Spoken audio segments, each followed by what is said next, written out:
Hi, you are tuned in for Daily Students 365 second podcast. This time we're going to keep it a little unofficial. There's nothing, I'm going to show my personality, I guess, a little bit on this one.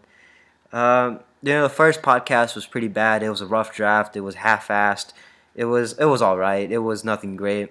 But the material was pretty good, I thought, in my case. But, today I'd just like to talk about what you can expect from the next podcast but nothing's guaranteed. These podcasts are probably going to be wild and a wider range of topics. But you can expect you can expect topics from business, success, motivation, eating, even dieting, how to be a millionaire, anything success. I'll give a few insights from my personal life. Just the basics. But the first podcast was bad because, well, I've always thought about starting a podcast, and the first number one rule was, you have to start. You can't think too much about it. And I think that goes for any business venture or any skill or anything new you want to learn. You just got to start. You can't think too much about it. The people who think too much about it will never actually end up starting it because they're just wasting time by thinking. But you have to remember that thinking will lead to doing, and then doing will lead to did, and then did leads to history, and history leads to learning. And then it all repeats again because learning once you learn something new, you start thinking about it and you're like, hey, maybe I can start doing or something related to that learning I just learned. Well, think about it. Like, we have to learn from history. Well, we learn from history and then we start thinking, like, hey, what can we do differently this time? And then I'll actually go out and do it. Yeah, that's what you can expect from these podcasts. We'll just be talking about stupid shit like this. We also might talk about leadership, how to solve some problems, even global warming, maybe. Um, you know, let's get a little bit more on topic. I say we can talk about. Let's talk about a personal insight of my life. Well, you know how every night when you go to sleep, or actually every night when I go to sleep, I repeat the same words over and over. It's like a mantra or a mantra. I learned this from Hinduism and my parents. They would repeat God's name over and over. Well, slowly over time, I realized I can utilize it to my best advantage and say what I want, and I will actually become that. So you want to constantly feed your mind with thoughts that will actually you want to consume your mind with thoughts that will help you become what you want. So every night before I go to bed, I say I am a millionaire. I am a millionaire. I am a millionaire. Sometimes I'll even say I am a billionaire.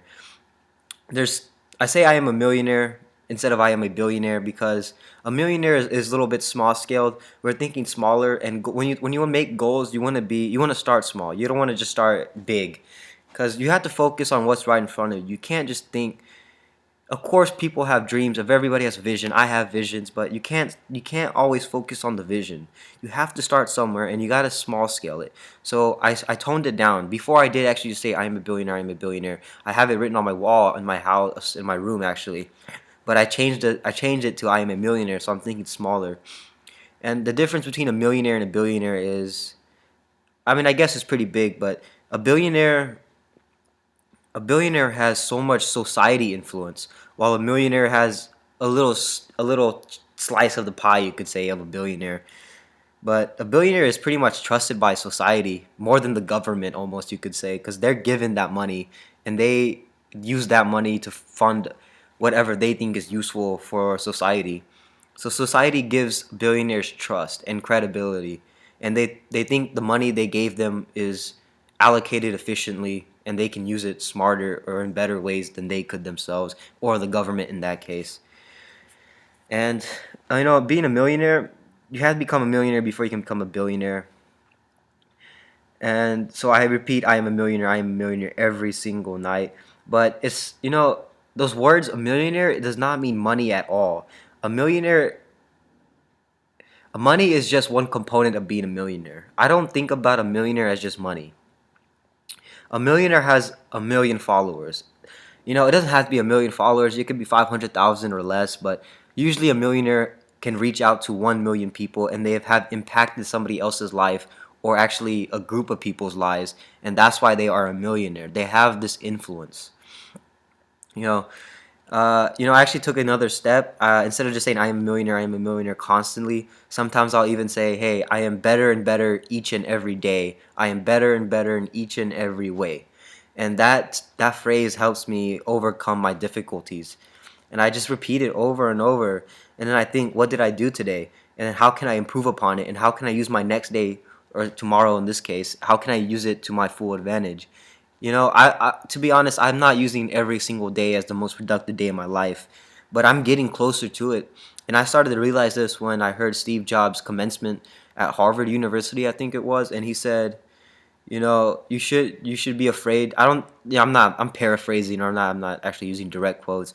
But I believe he said somewhere around the lines like, you should be afraid of death because you never know when you're gonna die, and then you're probably gonna regret what you didn't do when you die. But you probably don't. I don't That's a whole nother scenario. But I just don't want to regret it later down the road when I get closer to death.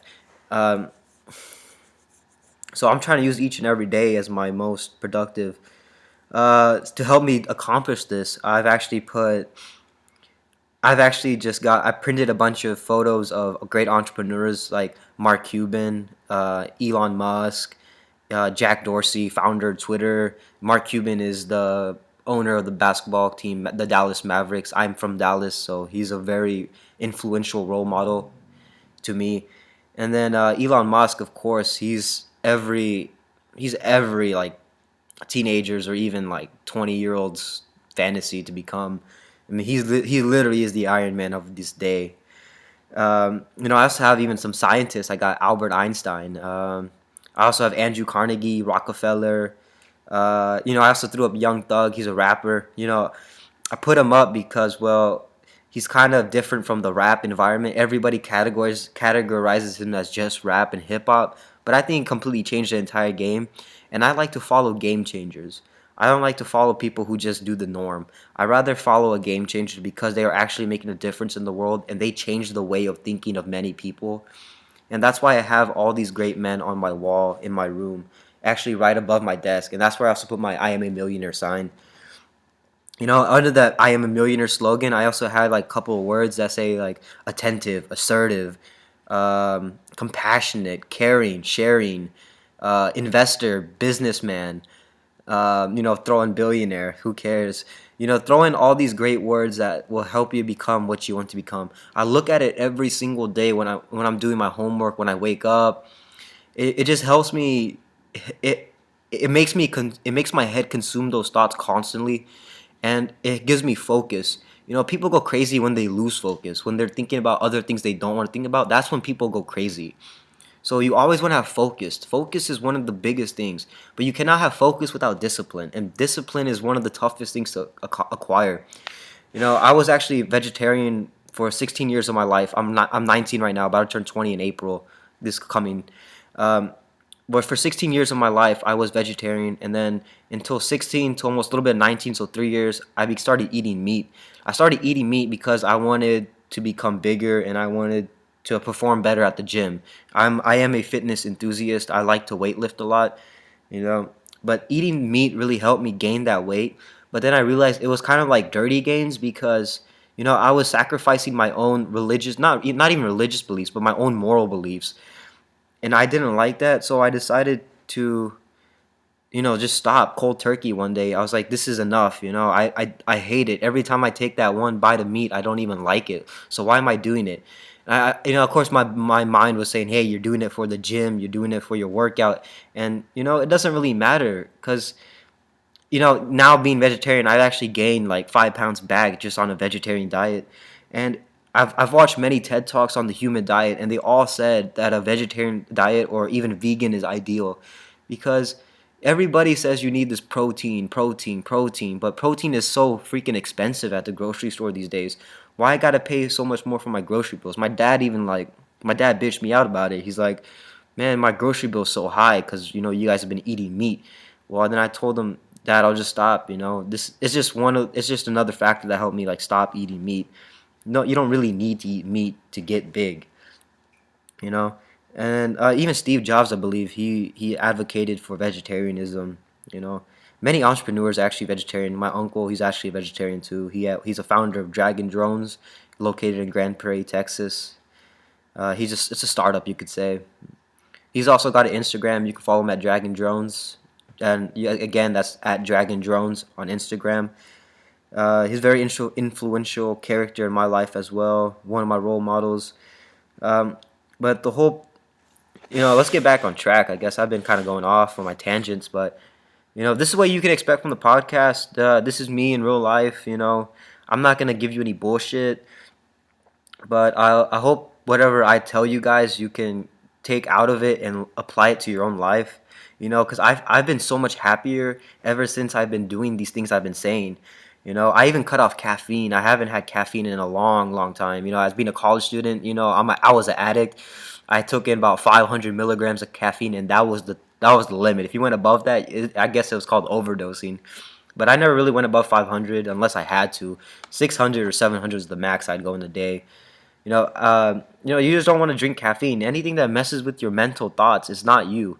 Caffeine is really bad for you. It kind of rewires your brain if you have it every day. And it did rewire my brain. I noticed this because, for 2 3 days I had severe headaches, almost like migraines. I just hated it. But the thing that kept me going was, hey, like I'm breaking this bad habit, and that gave me a rush. Like it almost gave me a high that I'm breaking this bad habit. So it kept me going. Like I never relapsed back into caffeine. I have not relapsed back into caffeine. I do not plan on it. Even though the thought comes into my head every day, like, hey, why not just have one cup of coffee and it'll help me? But no, I resist the urge every single time. But I might have a cup of coffee when something important comes up, if I got to stay up late for a project or homework to do. But it hasn't happened yet. As you can see, the thoughts obviously in my head still, and I'm telling you, might have coffee again. But I'm trying hard as I can to fight it. Yeah, again, this is what you can expect from the podcast. But yeah, this is all I have for today. Tune in next time. This is a half-ass episode again, but I hope you guys like it. Hope I just provided you some valuable information you can take out of it. Yep, this is Daily Student 365. Tuned out. Have a good day. This is all we have. Thank you.